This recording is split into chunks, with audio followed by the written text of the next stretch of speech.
ఇప్పుడు నిన్న సెలబ్రిటీలు ఒక 11 మంది మీద ఇన్ఫ్లుయెన్సర్స్ మీద కేసు పెట్టారు. అవును, బెట్టింగ్ యాప్స్ మీద.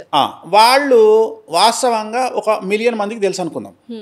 ఇవాళ వాళ్ళు ఇంకొక 5 లక్షల మందికి తెలుస్తారు. సో వాళ్ళ ప్లస్ జరిగింది కదా దీనివల్ల. వాళ్ళు నెక్స్ట్ ఇంకో నెల అయినాక వాళ్ళ రీచ్ పెరిగింది. కానీ నెగటివ్ పబ్లిసిటీతో రీచ్ పెరిగితే చాలా పెరుగుతుంది. కరెక్ట్ అంట, చాలా పెరుగుతుంది. ఎప్పుడే కానీ రేవంత్ రెడ్డి కేసీఆర్ ప్రేమించుకుంటారా? లేదు, ప్రేమించుకోరు కదా. మరి నేను రేవంత్ రెడ్డి దగ్గర నుండి ఇప్పుడు ఉదాహరణ నేను రేవంత్ రెడ్డి అనుకుందాం, నేను కేసీఆర్ నన్ను ప్రేమించాలని కోరుకోవడం నా పిచ్చితనమా కాదా? అట్లనే నన్ను విమర్శించే వాళ్ళు నన్ను పొగడాలని కోరుకోవడం పిచ్చా కాదా? నా కోరిక ఏంటంటే నేను జనాలకు తెలియాలి అనేది నా కోరిక. జ్యోతిష్యం పరంగా నాకు ఉన్నటువంటి లిమిట్ ఒక 100 అనుకుందాం. ఆ 100నే రీచ్ అయినా ఇంకా నా దగ్గర లేదు ఇంకా స్పేస్, నేను రీచ్ అవ్వడానికి స్పేస్ లేదు. సో ఏ రకంగా కావాలి అంటే ఈ రకంగా కావాలి. ఓకే, సో ఈ రకంగా కావాలి. ఎప్పుడే కానీ మంచి కంటే చెడు చాలా తొందరగా బయటికి తీసుకెళ్తుంది జనాల్ని. So any publicity is good publicity. అంతే. Okay, any kind of publicity, anything. నేను చెడునే నమ్ముతా, నేను చెడు పబ్లిసిటీనే నమ్ముతా.